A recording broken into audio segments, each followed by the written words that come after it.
hockey fans, are you ready to brave the wild? With me, your host, Paladino Joey, or Joey Hawaii. Brave the Wild is available on the sportstuff.com, iTunes, Stitcher, and Double Twist.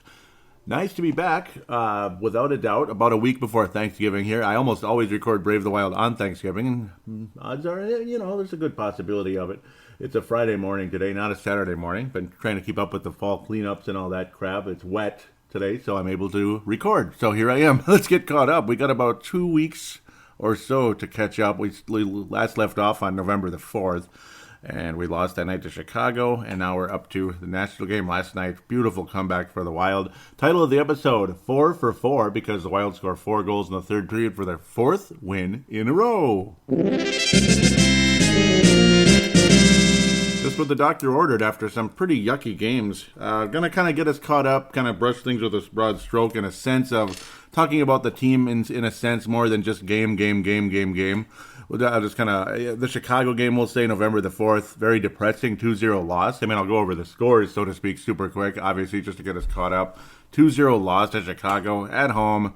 We're all revved up, ready to go. Chicago's close to us in the standings. Both of us would be out of the playoffs at that point. The Wild finally in the wild card position as of last night. It took that long to get there, but they're in finally. The wild card again. Ugh. Chicago still struggling down there. The Central Division standings is just it's pretty strong because the last place team, Chicago, if you can believe that, because Colorado has 2 games in hand, which we love talking about games in hand in NHL more than any other sport because schedules are really weird. Chicago, 9-8. So that's your last place team in our division. There's other divisions with the slightly worse records like, Pacific Division's Arizona Coyotes. They kind of suck just a little bit. Winnipeg is still in first, but because they have less games in hand, that's what makes things goofy. But really, St. Louis is in first because of the points. 29 points of St. Louis, this and that. The Wild with 20 at this stage, 9-7, which if you're a football fan, that's usually a playoff team, borderline fringe, and that's pretty much what the Wild are. Let's keep moving. A 5-3 icky, yucky, loss in Boston on November the 6th, Monday the 6th. Just, what the heck? It was just early and often. Dubnyk went from a guy, particularly in Boston, Chicago, you can't get too mad at him. It was a very tight game, tightly contested. The Wild couldn't muster offense for the blankety blank, and of course Crawford's the greatest goalie ever. Yeah, we know. No, the Wild got shots on goal. They did, to our credit, but of course nothing going in the lighting the lamps. That was really frustrating. Granlund was able to net his first goal of the season as he's obviously returned. Dumba piled up the assists a bit this week, which was there the past couple of weeks here, which was nice and helpful. Luke Cunnin hasn't gotten any points in forever, so that's very frustrating, at least not since the last show, and that's a big bummer. Granlund finally scoring in Boston. Eric Stahl started his scoring streak, and Zucker started a major scoring streak here. Of course, he had 6 goals in a row for the first time of any player. We'll talk about that in a little bit. But, he was the first player since Glenn Murray did it for Boston in 2004 on Jan 29 through Feb 1. So there you go. Jason Zucker was able to do that, but again, he was able to assist on Eric Stahl's short-handed goal, which put the Wild right back in the game, but like clockwork, just, the Wild unable to finish things, gave up the empty net, and unfortunately, the Wild did come back in the game, nice strong third period, but of course, unable to get the job done in that one. Unfortunately, the Toronto game, well, I guess they played okay. The goaltending wasn't so good. A couple defensive gaps here and there, and they end up losing 4-2 against a very, very good, very strong, improving Toronto team, which I do think will get to the Eastern Conference Finals against Pittsburgh this year. I still do, Pittsburgh's not spectacular at the moment, but we know who they are. They're the Blackhawks of the East, and well, the Blackhawks are no longer the Blackhawks of the West. They just used to be. So, but we'll still call them that for the moment because, because they were this unbeatable force for so long in the Western Conference, which is really frustrating for all of us, I have to say. Pittsburgh right now would be tied for the Metropolitan Division lead with the New Jersey Devils. Metropolitan Division filled with good teams, not great teams at the moment, but Pittsburgh, we all know what they are and what they're capable of. So, yeah, Toronto, Pittsburgh, I'm sticking with that prediction. Edmonton and Minnesota, I don't know. Kind of risky business there, but we'll see. Just maybe. I don't know. I don't know if it's going to be Winnipeg or anything, but. And then the Wild start shutting people out. Montreal, just not so good. A 3-0 win, and Devan Dubnyk goes from a guy who gives up these quirky, goofy goals. The puck bouncing off this, it bounces off the post, and then off his, off the back of his pads into the net. Like, what the hell? And that's kind of been that's pretty much been the case for Devan Dubnyk the past couple weeks. But certainly not on this particular night, November the 9th, Thursday, November the 9th. Already about a week ago, the beginning of something pretty cool started as the Wild again start this 4-game winning streak. 3-0 victory. Devan Dubnyk went from a guy who was snake bit with bad bounces and stuff like that. It's a bad bounce, there. And yeah, it's a bad bounce, but for crying out loud, can't we just it's like he would just lose where the puck was, and it's just like it would just. I don't know. It was weird, and for whatever reason now, Devan Dubnyk is starting to look like the Devan Dubnyk we know and love, who stops everything. No unlucky bounces, just keeping track of where the puck is, rather than it just somehow skirting through because it bounced off this and bounced off that into the net. Just bullcrap goals. Jason Zucker would get his first career hat trick, scoring on a shorthander, just showing that speed, getting another one. All in the third period, a 0-0 game to start the first two periods, kind of back and forth, teams unable to finish. Charlie Lindgren, believe it or not, with, of course, Minnesota ties from Lakeville, Minnesota. Wow, good for him. Now in the NHL, backing up Carey Price. Al Montoya, definitely not in there. And, of course, Carey Price has been so terrible.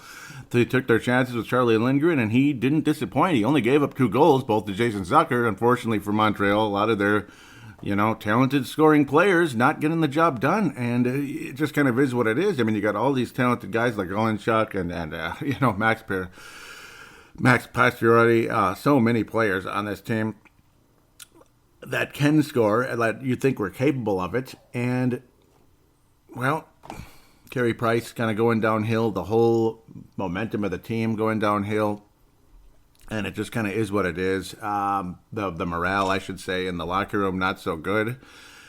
Well, I guess I don't feel too bad. The Wild able to sweep the Montreal Canadiens, the Habs, this season, and thank God for that. Mr. Jason Zucker able to get an empty netter for his first career hat trick, and the Wild win 3-0. Then the Wild head to Philadelphia, a very grinded out type of game. You talk about grinded out. This is the definition of it.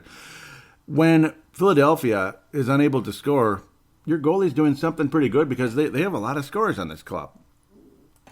You go from a team whose focus defensively suddenly has gone from not so good, that's why you're getting all these bouncing pucks and these stupid bad luck plays, to a team that is completely locked down defensively. Guys are blocking shots, helping the goalie out in that sense. And, of course, Devan Dubnyk's focus is like a billion times better. Zucker had not been on the line anymore with Granlund and Koivu. That line just hasn't been doing much. Koivu hasn't registered a point in forever. Now, Zucker's with Stahl and Niederreiter, and it's working great. Kunnin all the way down to the fourth line. I'm getting the feeling Luke Kunnin, he's just, I think they want him to develop some more. And Chris Stewart, everybody's so excited about him to start up the season. He did the same thing last year, just not quite as exciting, but still scored very early and often last season at the beginning of the year. And then, nothing. And that's kind of what's been going on with him. Chris Stewart has been relegated to the third and fourth lines, which is probably where he's supposed to be. In fact, yeah, I would say so. You don't really imagine Chris Stewart as a top-line power play type of guy. Maybe once upon a time, you could see him as a second-line guy, something like that. Kunnin had been on the top line, which is where Zucker is now. Kunnin and Zucker kind of moving around. Zucker had been moving from the third line, fourth line, second line, and the quote-unquote top line with Stahl. And I would call it the top line. They're playing better than anybody. Even though Niederreiter isn't registering that many points, he's still factoring here and there. And, of course, he's helping out Zucker on most of his goals down the stretch. Zucker had registered his 6th straight goal at that point because he managed to get the 2 goals against Toronto, so you go back retrospective in that one. And then, of course, the hat trick against Montreal and the one and only goal against the Philadelphia Flyers. You come to the next game on Tuesday night, Tuesday the 14th of November, the Minnesota Wild able to get another victory, a 3-0 victory over the Philadelphia Flyers. Devan Dubnyk will continue his shutout streak, 3 games in a row, which, again, that also hasn't been done very often either, I'd have to say. It's not been done very often at all. The top line for the Wild registering on all 3 goals, but ultimately a very close game. Empty netter by Eric Stahl able to wrap things up down the stretch. And then, of course, Jason Zucker also adding an empty netter. So funny, the Wild get 2 empty netters down the stretch against the Philadelphia Flyers. Nino Niederreiter ended the streak 12 seconds into the game, which is kind of funny. But hey, we'll take it. And if you can take a lead that early, it's very helpful.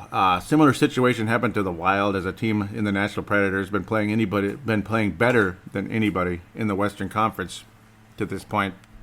Shell-shocking the Wild early and often in this one.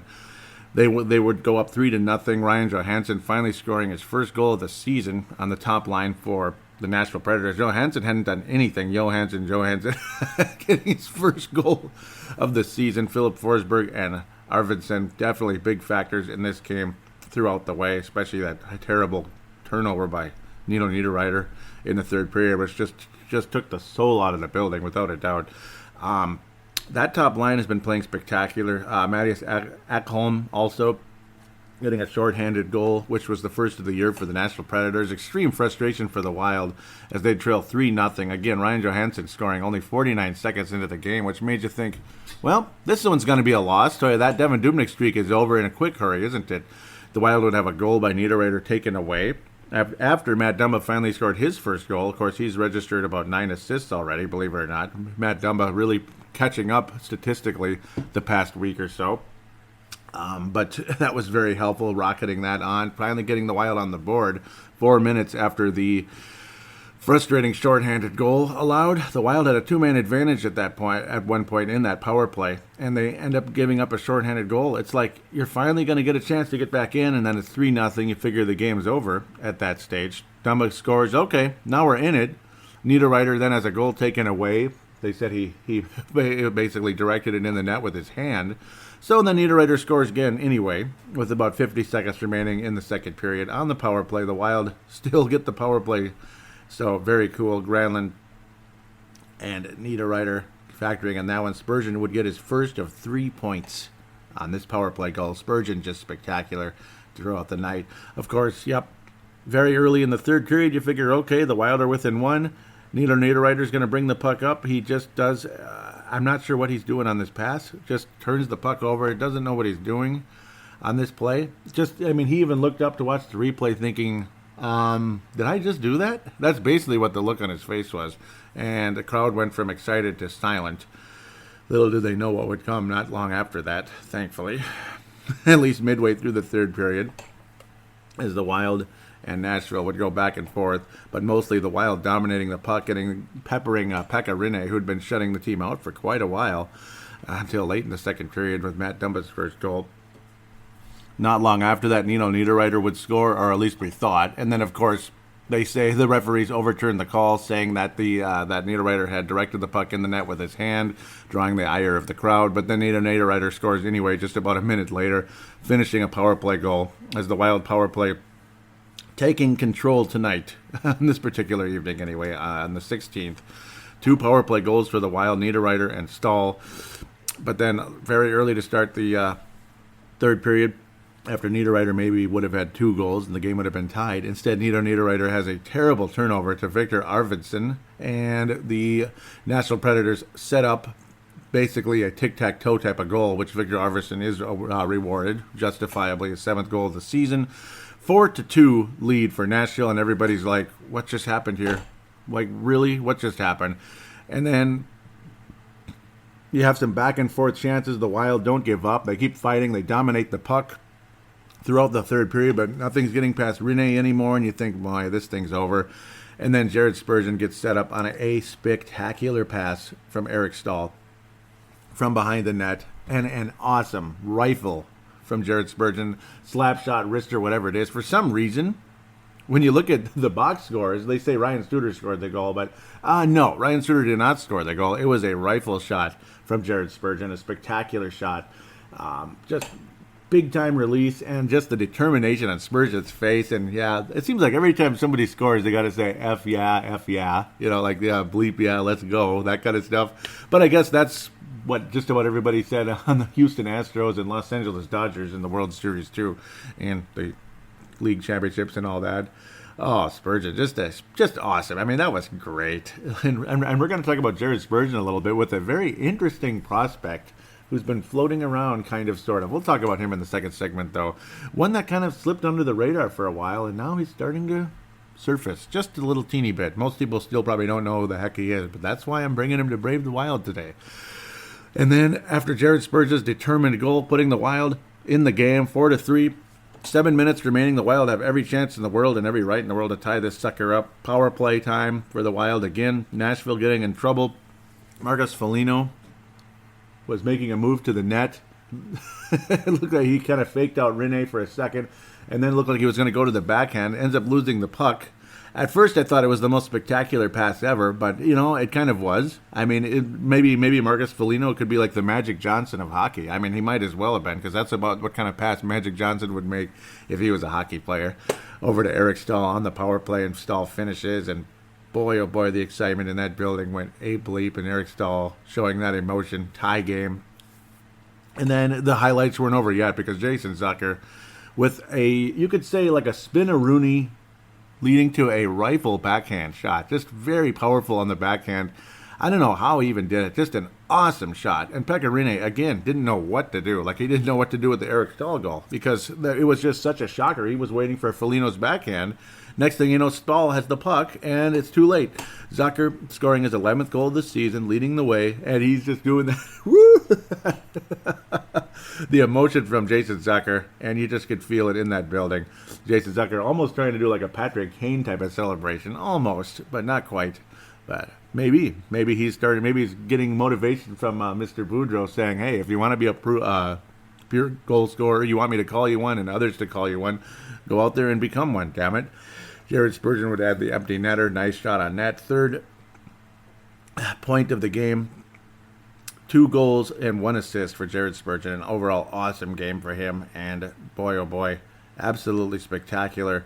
An overall wonderful night for Jared Spurgeon. 3 points for him. 3 points for Stahl. Zucker factored in on yet another goal. Dumba, multiple assists in the game, multiple points, that is. Oh, man, just an overall fun night. And the Wild now finally showing a little bit of offense. I mean, Eric Stahl with 17 points on the season. Jason Zucker with 16. Of course, 11 goals, only 5 assists. Spurgeon with 14 points. Suter with 11. And now Dumba has 9. Dumba has really been catching up as he added the assists the past few nights. And, of course, finally got his first goal. Granlund is now at 8, so he's catching up a little bit. Stewart's still stuck at 8 for like forever. Foligno finally got his next point. It's been a while, but good for him, and it's been fun indeed. Mike Riley has been scratched the past few games, as you've seen the veteran Quincy out there the past few nights, and good for him. Kyle Quincy's played okay.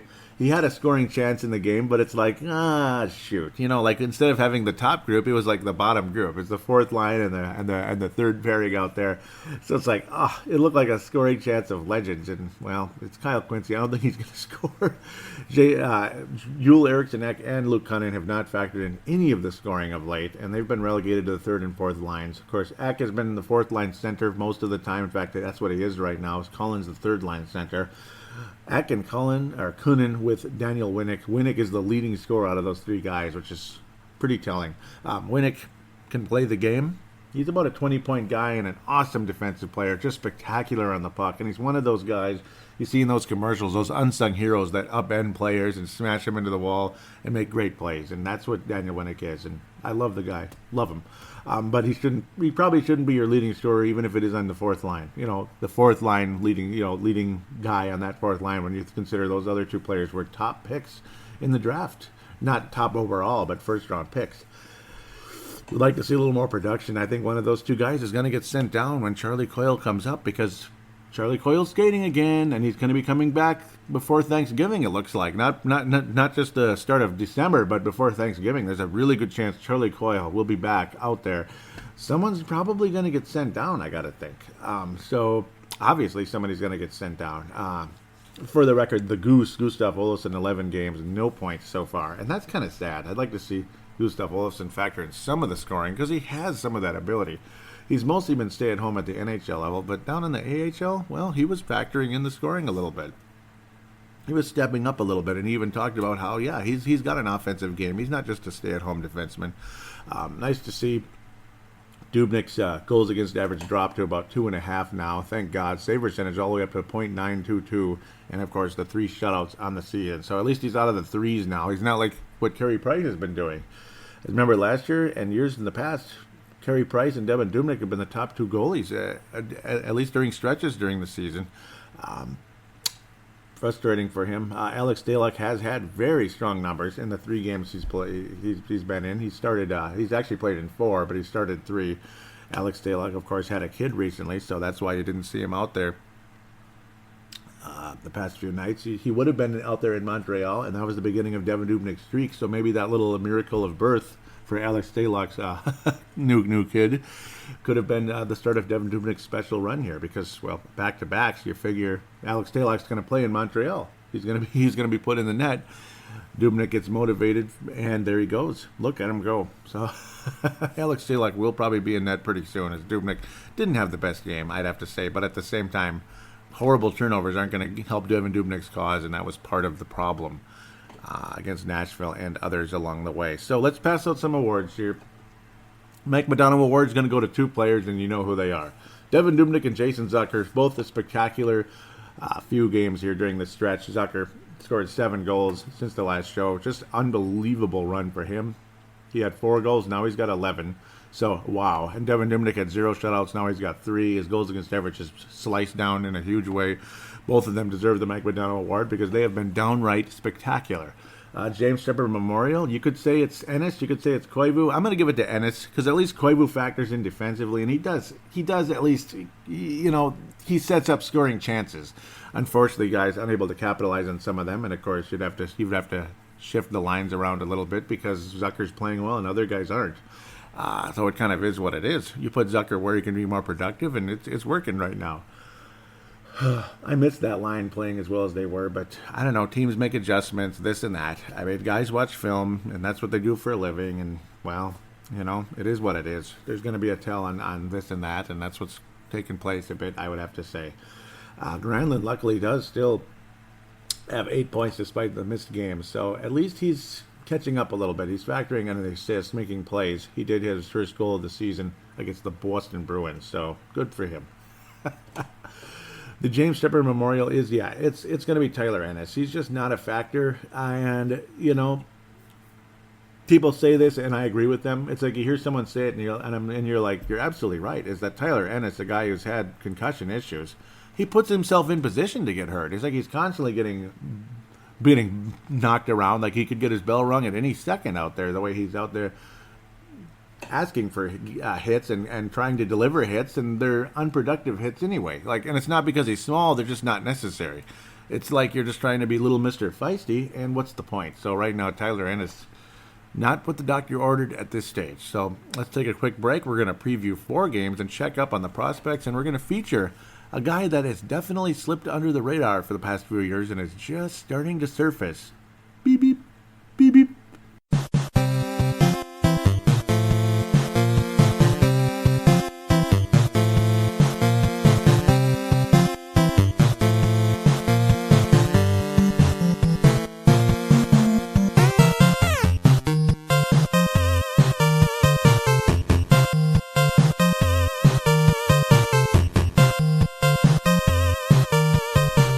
We are back here on Brave the Wild, segment number 2, and ready to do some previewing. 4 games here to talk about, and of course, we also get to get into the prospect, which I just love doing. Minnesota Wild head to the nation's capital, go Trump, the Washington Capitals. Hopefully the Minnesota Wild will be as successful as the Minnesota Vikings. The success rate in Washington has not been good the past few years. In fact, pretty much for quite a while now. Alex Ovechkin is pretty much, last year he made mincemeat of us. Ended one of our hot streaks last year. Ended the Columbus Blue Jackets hot streaks too. And of course, their little run, their influential, spectacular record got crushed by the Pittsburgh Penguins. And I don't know. I mean, I think the Penguins own the Washington Capitals. Their record not gaudy this year at all. 10-9 on the season, 10-9-1. They've certainly not been the same in that sense. Braden Holtby, pardon me, goals against average all the way up to 2.7. But of course, Dubnyk's was up too. Holtby, no shutouts on the season at this point. Washington Capitals, 21 points on the season. Pretty much just like us right now. Pretty much. Alex Ovechkin, he's Jason Zuckering, and of course, way more goals than assists, but nothing new there. He is a pure goal scorer, and those 3 one-timers gave him a hat trick last year in the nation's capital. But I don't know, a lot of guys not playing so hot for the Capitals. The defense isn't the same. The goaltending isn't the same. The momentum generally isn't the same. John Carlson has been a pretty nice, strong defenseman for the Washington Capitals, though. I actually have him on my fantasy team. I don't know why I'm talking about that, but I do. Losses to Nashville and Colorado recently. 6-3 to Nashville, 6-3 to Colorado. That is not good. Those are some massive losses. And, of course, losing 3-1 in Buffalo? Wow, on the 7th. TJ Oshie still going strong and good for him. Wouldn't mind him in a Wild sweater, but not at the price he might be asking for. That's the problem because, well, gee, you think the Wild have a problem with the salary cap right now? Nah, it's not a big deal. We're just being cheap, right? We're just being cheap. No. No. We could barely afford Daniel Winnick. I mean, we had to bring him down to $600K. Do you realize that? The guy made $2.5 million last year. That might be slightly overpriced, even though the guy's value is good. I mean, $2.5 million isn't super high in the NHL. Maybe high for a fourth liner, but I mean, we had to get him down to $600K. We're lucky he was willing to do that rather than go sign with someone else that's got a little more cap space. But maybe his options weren't so great, and he knew he was going to get significant minutes here and be appreciated. So good for Mr. Dan Winnick being on the Wild. Evgeny Gutsanov so far leading the way for the Capitals. 17 assists, luckily for him, 21 points. Again, Ovechkin, 19 points. Carlson, 16 defensemen. Good job there. Nicholas Backstrom missed 1 game so far. Not factoring in the scoring like he has in other seasons. He has as many points as Jared Spurgeon so far. So that's an interesting parallel when you think about how well Spurgeon is playing or how not so great Nicholas Backstrom is playing. Some of these guys, they're not off to the best start, and it is what it is. The Wild success rate in Washington scares me, but, well, I mean, if Nashville and Colorado can beat them, why can't we? So I want to pick a win, but you can't pick them all. There's a certain team that we never beat for whatever bleeping reason, so I'm probably going to pick a loss in that one. Boy. Certain team we never beat. And it's Colorado. No, sometimes it is Colorado. Boy, in good faith, these guys are streak busters for us, though, aren't they? And maybe we'll be a streak buster for them. It's one of those something's got to give type of deals. Washington has protected home ice very well. They've won their last 2 home games. They actually beat Pittsburgh and Edmonton. Wow, that's pretty good. And then all their road games they lost. Okay, Washington's going to beat Minnesota. I hate saying it. I just got a feeling like frickin' Ovechkin's going to have a multi-goal game. You know, surprise, right? And Oshie, maybe he'll factor in one of them. I'm not picking a hat trick for Ovechkin, but I'm going to pick 2 goals for Ovechkin. Oshie, maybe he'll factor in the next one. Something like that. And maybe I don't know. Alex Talek will for sure be in net either on Black Friday or Saturday. I would say Black Friday. I'd rather have, or would you rather have Dubnyk against St. Louis? I don't know.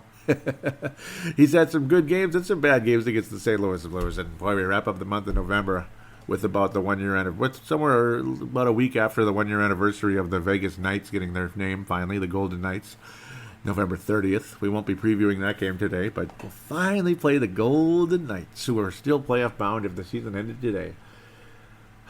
But no, I'm going to say Washington wins something like 4-3. I just got a crappy feeling like that they're going to come out scoring. The Wild will be factors, and Holtby's not doing as well, but he'll make the saves he needs to down the stretch. And the Washington Capitals win 4-3. Most likely guy to score in the game.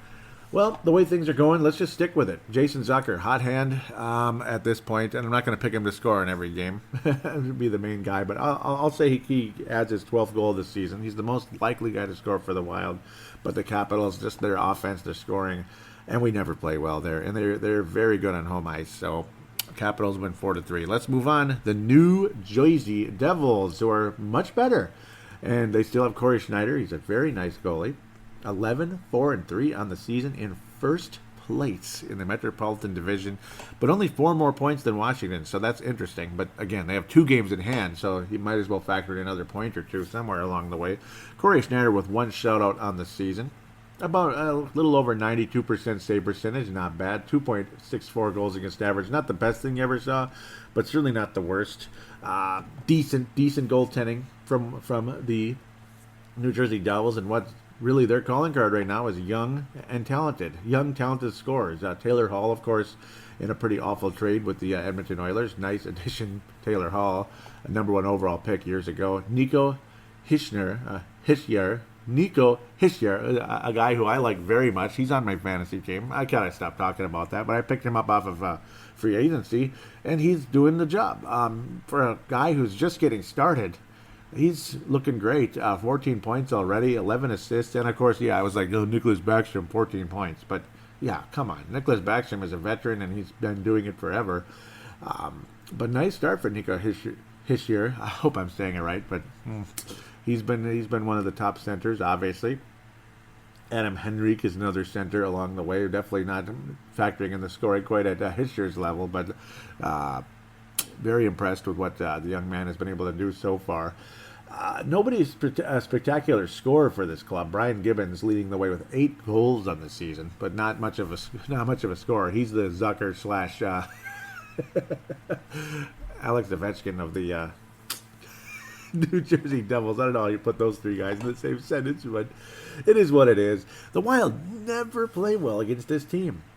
And if the Wild win this game, that would be wonderful. They're all over the place. They haven't been playing very well lately. 3-1 loss to St. Louis, 3-2 loss to Edmonton. At home, yes.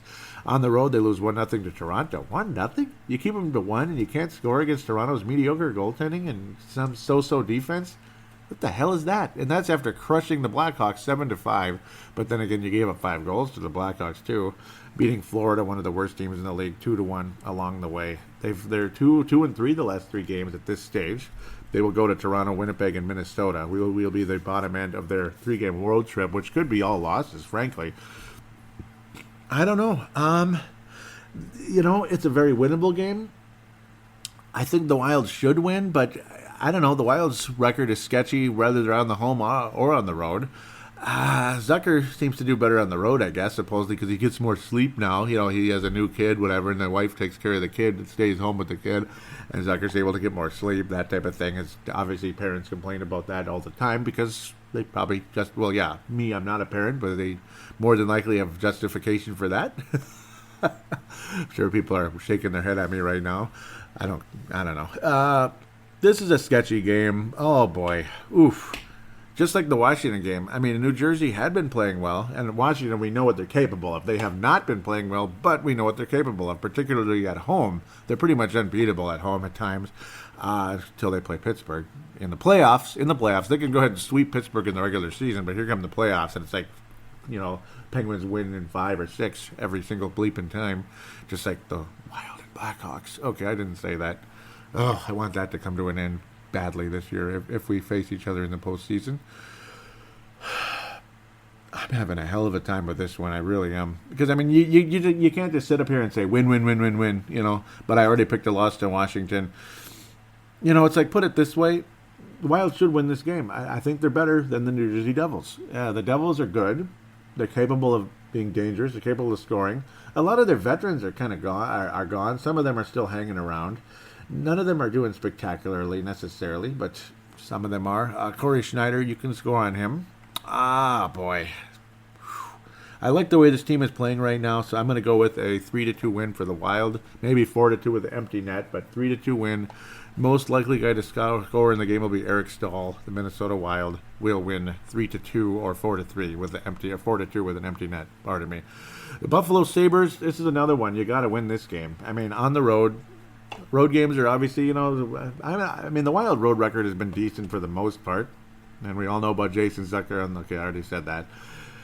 The Buffalo Sabres still stink. They started fairly strong for a little while, and now they stink again. Robin Lehner, not good. 3 goals a game. He's got 1 shutout on the season. Goals against average just above 90. And then you have Chad Johnson, who's not doing good either there. Remember Chad Johnson with Calgary? He did pretty good for them last year when Brian Elliott was sucking, helped them get to the postseason. Young, exciting, and improving players, but then there's what there is. Pominville got off to a spectacular start. He had 12 points about 2 weeks ago. Now he's got 13. Yeah, crickets. Major crickets there. Kind of is what it is, right, Jason? I don't know. I don't really have a huge problem with the guy, but I don't know. I'm not superly surprised that things have quieted down a little bit for Mr.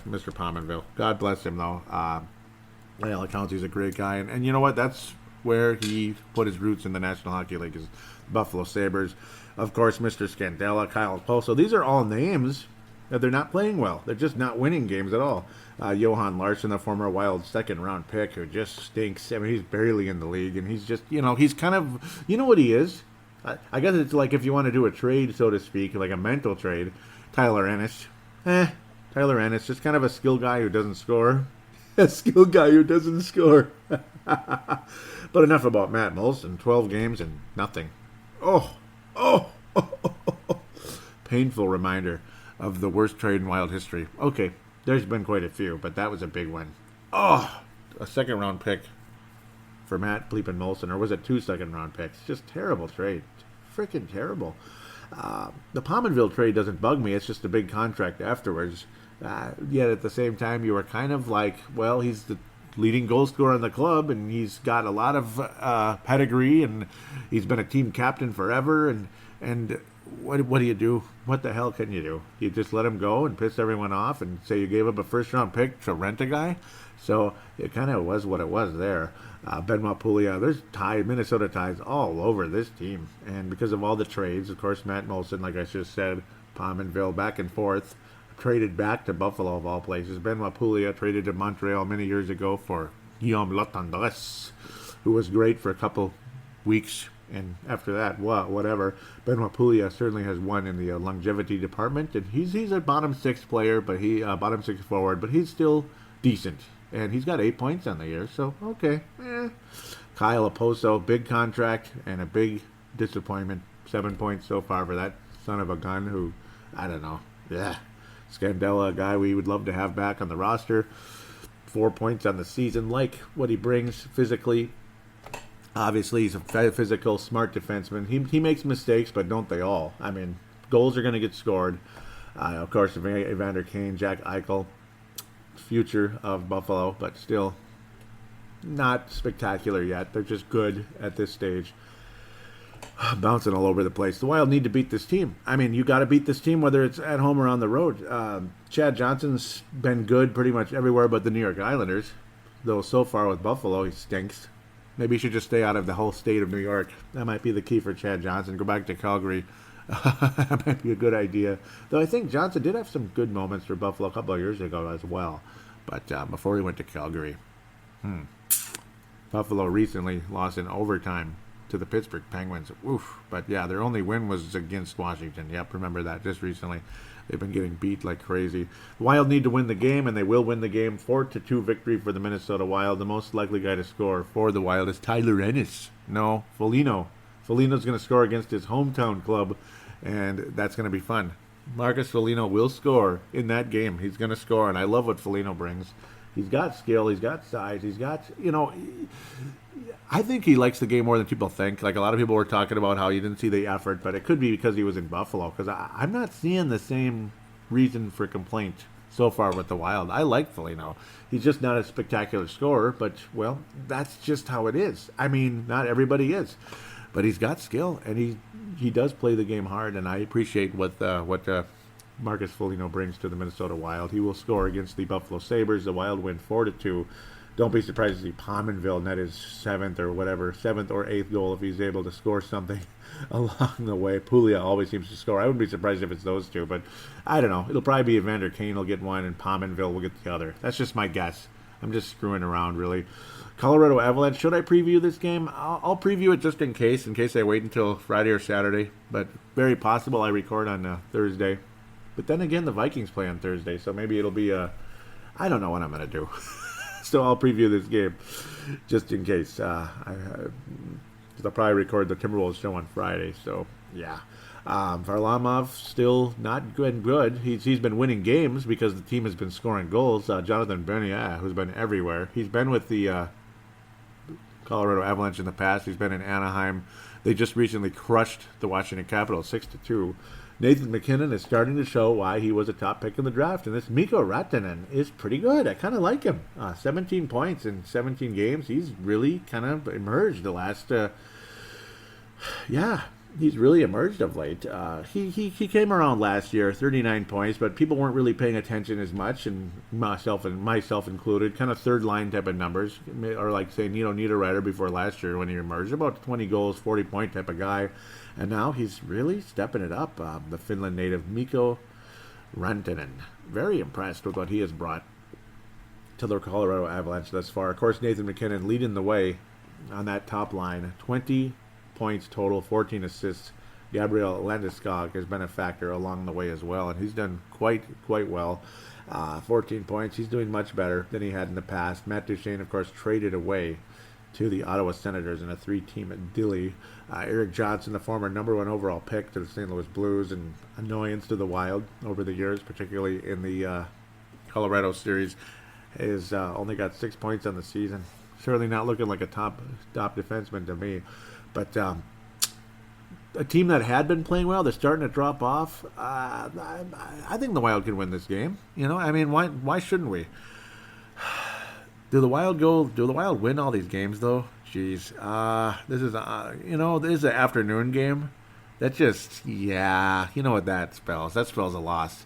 So if we're gonna win the New Jersey game, I'll pick the Colorado to beat the Wild. And then maybe we win on the road in St. Louis the next night, but. That's a funny thought, but I wouldn't be too surprised. This is Friday the 24th, Black Friday. I wouldn't be surprised if the Wild lost this game. It's just one of those weird afternoon home games that we just don't seem to do well in. And I don't know what it is, but we always stink in these games, as poor as Colorado's playing.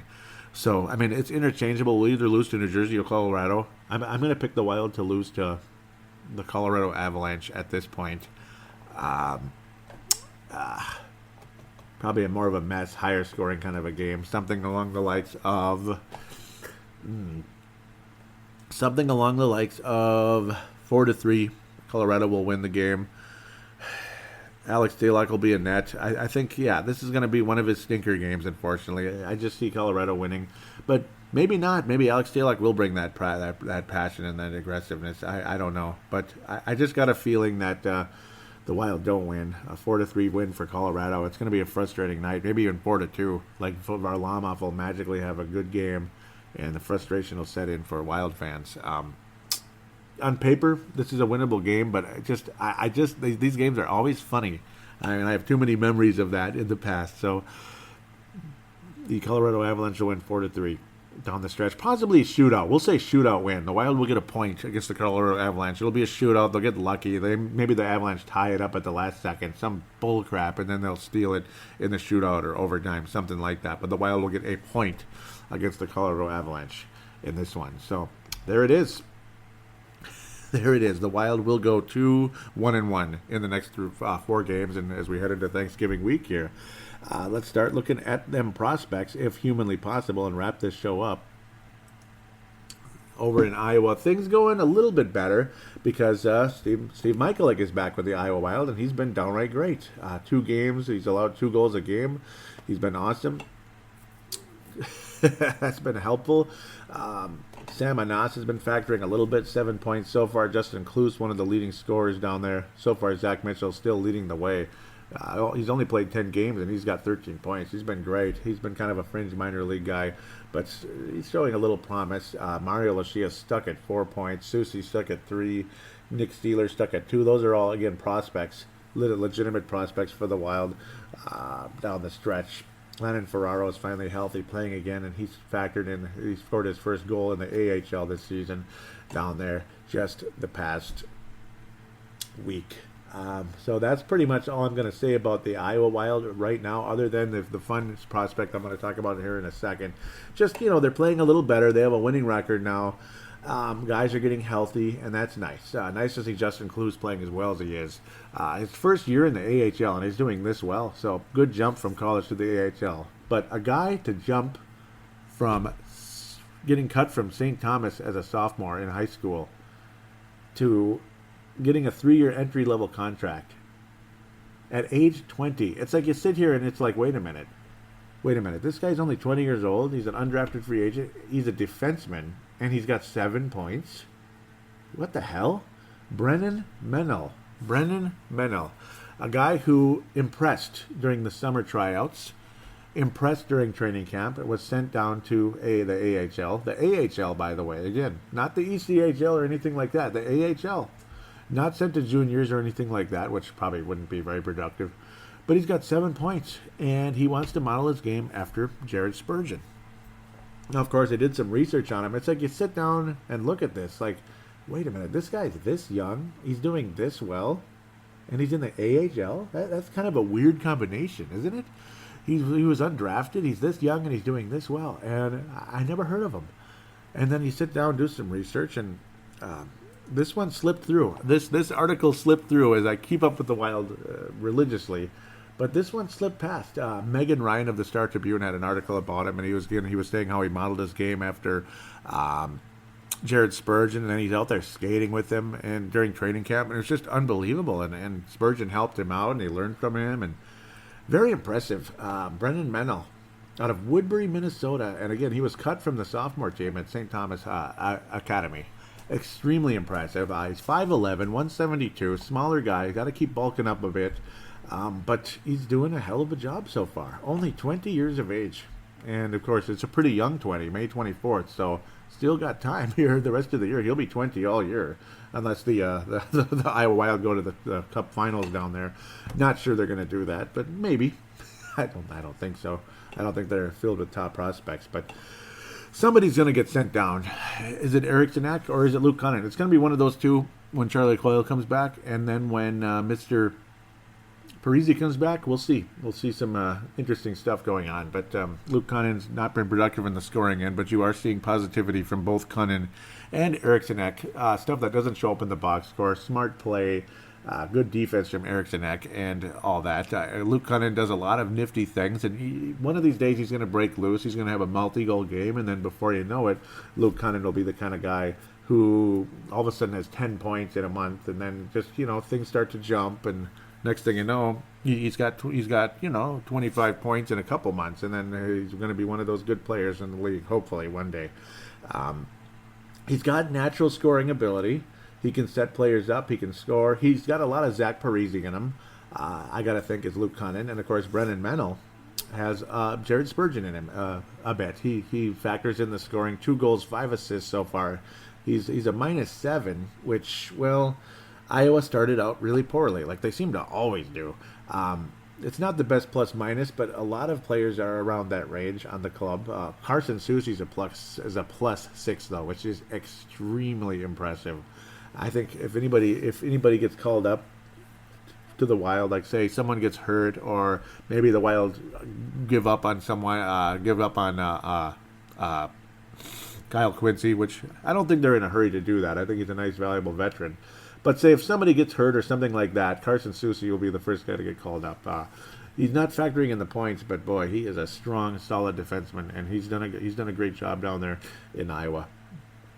And Nick Seeler, of course, continues to improve and emerge as well. He's a +1. Good for him. Both of those guys doing very well. Minnesota Duluth and Minnesota, respectively, at this stage. Ryan Malone has recently stepped away from the game again. He only had 1 assist in 8 games, and he's stepped away from hockey. Unfortunately, he tried, and he was fun. A very familiar name. We all remember him with Pittsburgh years ago, and with Tampa Bay Lightning. Very, very valuable player over there in the Eastern Conference, and he's even from Pittsburgh. But it looks like it's done and dusted for Ryan Malone, unfortunately. So that's kind of talk about the AHL at this stage. I'd like to look at some of the other prospects out there. I want to talk about Jack Sadik a little bit with the Gophers as well. He has been very quiet, very stay-at-home. He's got 3 points on the season so far. But when he does step up a little bit, he can really, he's got a nice he's got a nice zip on the puck in terms of his passing and even putting the puck on net. You can see the skill is there. It just seems like they're kind of holding him back a little bit. And I don't mean like they're really like holding him back in a major way. Maybe that's just part of his game right now, where he's just more of a stay-at-home guy. But the skill is visible for Jack Sadek of the Gophers, 7th round pick, 2015 at this stage. Nick Boca, the Gophers had a frustrating weekend last week. They should have swept Michigan easily. Nick Boca, not a factor. He's the other defenseman taken in that draft, of course, with Michigan at that stage. So check in on Kirill Kaprizov, 25 games, 28 points at this point, 13 of them goals, good for him. Dmitry Sokolov, Sudbury Wolves, he'd been hurt for a bit, missed some games, 28 points in 21 games. He's really picked it up, 13 of those goals. And now he's factoring more assists than he had in the past. He'd pretty much been Ovechkin-like. Last year he had 48 goals, 24 assists. Already 15 assists in 21 games for Mr. Sokolov. He's maturing, and that's really exciting, actually, I gotta say. As we continue to bounce around, Jordan Greenway, Boston University, the guy we all love, and he's more of a playmaker than a scorer. He's got 8 points in 12 games, 3 goals, 5 assists for the power forward of the future for our Minnesota Wild. Luis Belpedio, Miami, Ohio University. I just want to make sure there's no confusion there. I'm sure there really hasn't been too much. 8 points in 10 games, 4 goals, 4 assists for another Jared Spurgeon out there. Brendan Mennel, Jared Spurgeon, and Belpedio. I wouldn't be surprised if all three of these guys are on the Wild someday. Belpedio is actually a year older than Brendan Mennel, which, that is impressive, man. Number 27, Brendan Mennel of the Iowa Wild. That is impressive. I mean, he's got 7 points at the AHL level. Remember, college hockey, it's a little different going from college hockey to the AHL. Some guys are good right away, and some guys aren't. Of course, look at Mr. Klus. He's doing good. Other guys, they come in like Mario Lucia, and you're not seeing nothing hardly. Sometimes you see moments, he emerges, and then down he goes, and the frustration sets in. Samanas has been all right. He's been adequate. He started last year really poorly, and then he started to score a bit, the Quinnipiac star there. And, of course, he seems to always miss games. Gosh, and I can't believe he's 24 already. Samanas, only 5'8". That guy's a midget, man, at the NHL level. But, of course, the Wild's prospects, there are a few of those out there. Belpedio, 5'10". For the Miami University of Ohio, one of the power play quarterbacks, and he'd missed a lot of time last year, unfortunately, but he's healthy and strong this year and leading that team as a senior captain for your Miami University. Erie Otters, Ivan Lodnia, 22 points in 21 games, 12 of them goals, outstanding for him thus far. So let's look at Svetlikov real quick. The Russian Rocket, right? No, one of them, 10 points on the year for the KHL's Moscow, CSKA Moscow. 3 of them goals so far. So, all right, that's pretty much the prospects right now that we want to talk about. It's just there's some intriguing names out there that are doing well. And again, the Brennan Mennel, it's like you just sit there and you're like, huh. So we're definitely going to be keeping a close eye on him.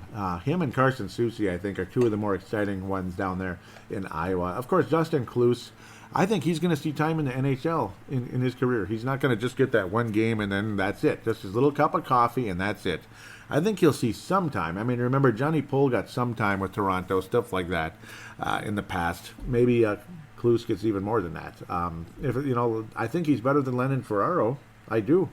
And Lennon Ferraro has played extensively in the NHL. Not tons of minutes, but I just think Klus has that ability to be a nice bottom 6 forward in the National Hockey League.